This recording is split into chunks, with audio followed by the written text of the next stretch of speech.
Continuando con los hábitos saludables, había quedado como pendiente el tema de tratar la presión y la diabetes, así como continuar con determinadas terapia homeopática. La presión, tenemos que pensar primero qué es la presión, cómo se define la presión. Vulgarmente podemos decir que la presión es la fuerza con la cual, hablando a la vulgaridad, es la fuerza con la cual se mueve el agua dentro de una cañería, un sistema común y corriente de agua potable. Cuando uno abre una canilla de determinado torrente de agua, es la presión que se necesita para que circule, es la presión arterial, o sea, la fuerza con la cual va circulando la sangre por las arterias. Eso se define lo que es, más o menos vulgarmente, lo que vendría a ser la presión. Cuando hablamos de que la cifra de presión arterial es elevada, ¿con qué cifra hablamos?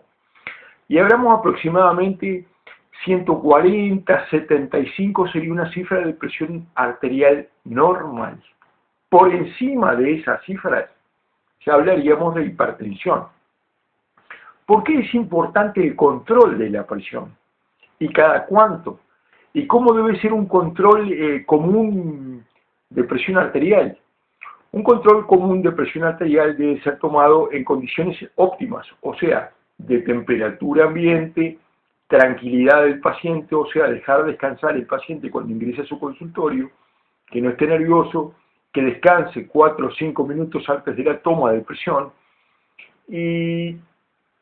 y tener en cuenta inclusive hasta la temperatura ambiental, el frío puede modificar y eleva la presión, así como estas temperaturas muy altas descienden la presión por un efecto vasodilatador de las arterias.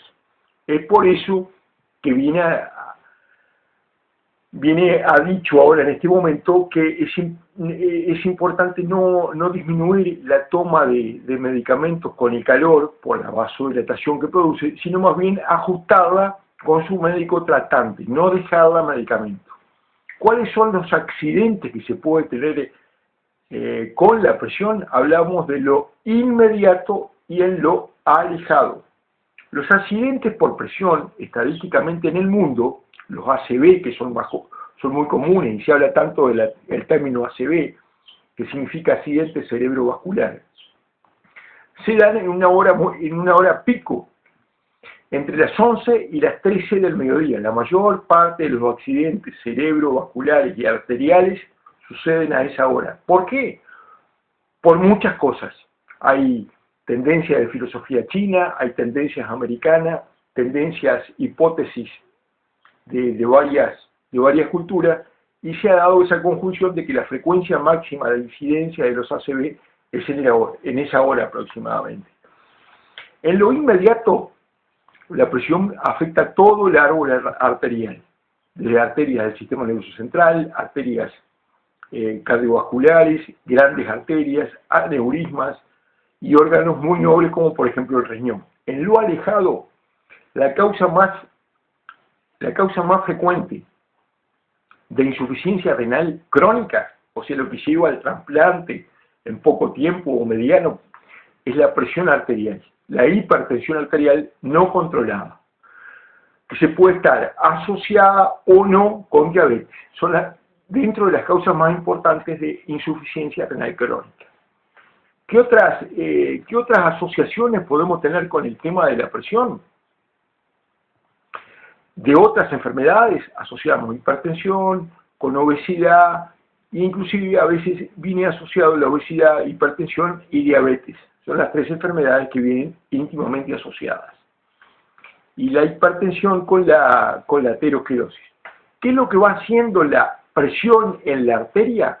Es el trabajo que va haciendo el agua, como lo decíamos al principio,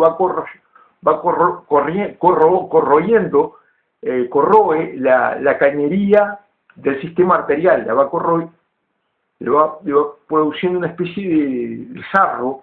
Ese sarro, que lo acompañamos con la aterosclerosis, es como se van depositando las distintas placas de aterosclerosis, que puede ser no solamente de colesterol, sino que puede ser placa de colesterol y triglicéridos. Esas placas ulceradas, o sea, el accidente de placa, es lo que produce las oclusiones a nivel cardiovascular, que se conoce como un síndrome de Angor arterial o Angor anemi, y que puede llegar a producir síndromes anginas o infartos, síndromes postinfartos, etc. Esa es más o menos la relación entre aterosclerosis, hipertensión, obesidad. ¿Cómo ir corrigiendo esto con conductas, nobles, con actitudes nobles desde el punto de vista de nuestra vida? Lo que está comprobado científicamente es que la disminución de la ingesta de sal, aproximadamente 2 gramos de sal por día, es lo que se necesita para que la presión, para que esta sal no actúe aumentando la presión. ¿Cómo actúa la sal aumentando la presión? La sal atrae agua detrás a nivel renal. Esta sal estimula receptores a nivel renal que producen la reabsorción del agua, y al ver más agua se produce hipervolemia, una de las teorías por la cual aumenta la presión, la hipervolemia, la sal. O sea que restringiendo el aporte de sal en la dieta, podemos ir frenando la presión. Pero ¿por qué podemos sustituir la sal? La podemos sustituir por medidas sencillas, como limón o algún otro condimento, ajo, un poquito de perejil para condimentar, para que la comida tome otro gusto. Ya el envase, el etiquetado de muchas comidas tienen sal, inclusive lo que estaría prohibido, no prohibido, sino que debería ser restringido en los hipertensos, debería ser algunos fiambres, mucha cantidad de fiambres que tienen mucha cantidad de sal, el queso, que en su elaboración tiene un alta contenido de queso, y algunas sopas envasadas que tienen importante tener en sal. Eso a grosso modo o a grandes rasgos podemos decir eso. ¿Cómo se corrige desde el punto de vista de las dietas? Primeramente con esos condimentos naturales, con condimentos más naturales, también haciendo ejercicio, como ya lo habíamos dicho anteriormente, 10 a 15 minutos en forma diaria, es lo que aconsejan los cardiólogos. Y si a estas medidas se le puede sumar ir corrigiendo, por ejemplo, la disminución o la negativa de cigarrillo, el bajar de peso, otros condimentos que se agregan en las comidas, el exceso de alcohol o disminuir a lo mínimo la parte de alcohol.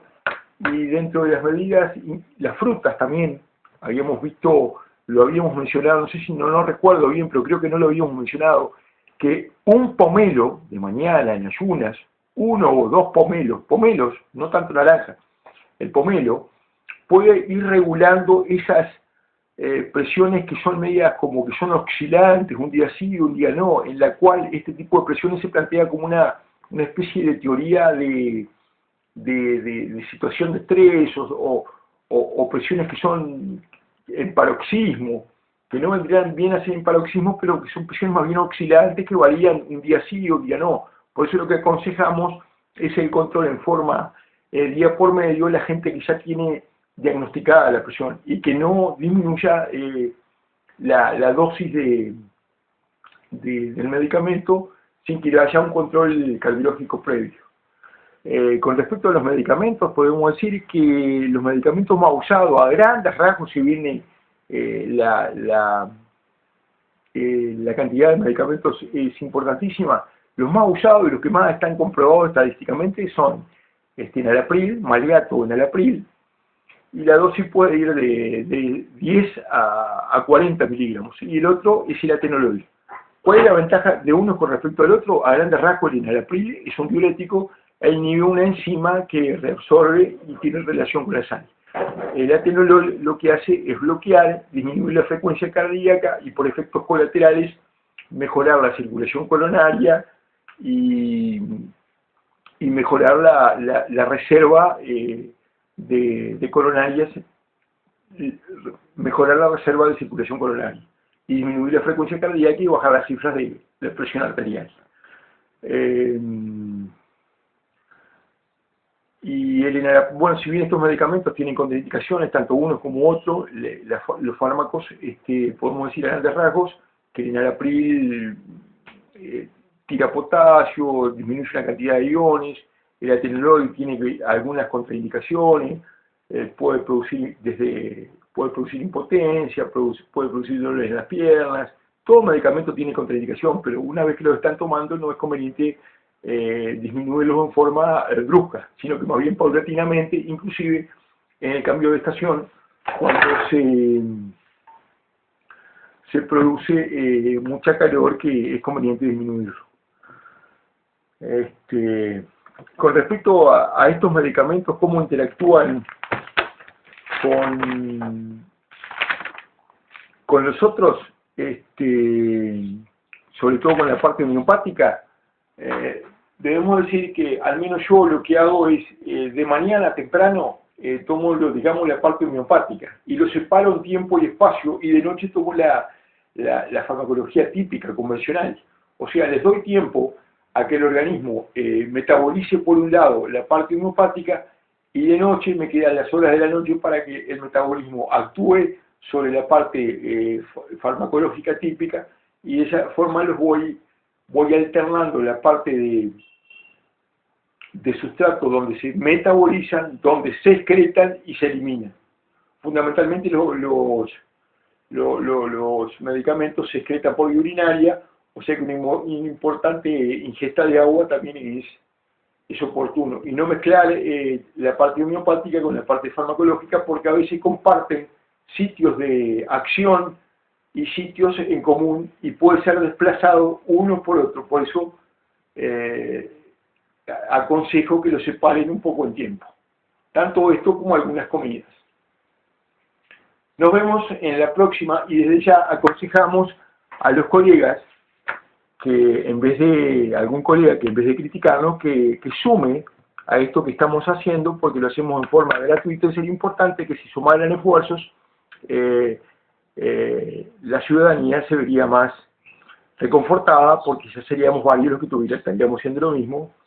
Y si bien aceptamos las críticas, los invitamos a que sumen en la parte de conocimiento y empoderamiento de la población. Gracias.